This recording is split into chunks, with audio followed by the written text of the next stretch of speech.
Speaker, my question is to the Minister for Energy and Emissions Reduction.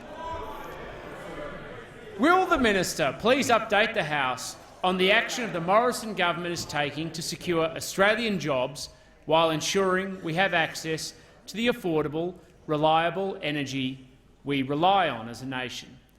And can the Minister update us on any alternative approaches? The Minister for Energy and Emission Reduction. Well, thank you, Mr Speaker, and I thank the member for Goldstein for his question and for his long-standing advocacy for Australia as a strong trading nation, Mr Speaker, seeking open markets for our all-important export industries, particularly our energy-intensive export industries, Mr Speaker. And he knows central to the success of those industries is a strong, reliable, affordable energy sector, Mr Speaker. And he also knows this is absolutely central to our recovery from the pandemic, to job creation, to investment in this great country, Mr Speaker. And I can confirm to the House that our plan on affordable, reliable energy is working. 18 months we've seen of consecutive wholesale price reductions, Mr Speaker, with prices at their lowest levels for many, many years. And, Mr Speaker, we're backing Australian workers, we're backing Australian industry in these energy-intensive industries, often export-oriented industries, Mr Speaker, and the strength of our commitment was demonstrated just last week.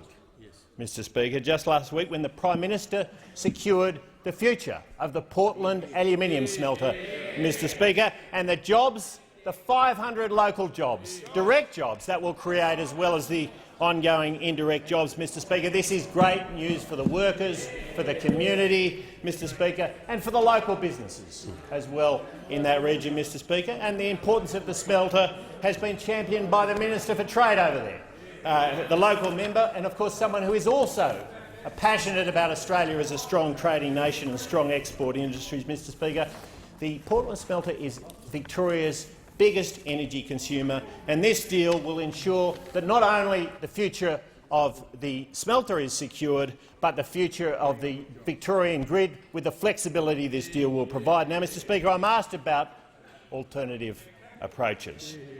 Well, we know if it isn't to be the lower prices we all want to see, it will be higher prices, Mr Speaker. And we know how much those opposite love a tax on energy, Mr Speaker, especially, Mr Speaker, the member for McMahon, who replaced the member for Hindmarsh when he was sacked, Mr Speaker. Now, how could we forget the member for McMahon's love for taxes, whether it's the retiree tax, his housing tax, his car tax, and he has gloated, Mr Speaker, about his role in Labor's carbon taxes, Mr Speaker.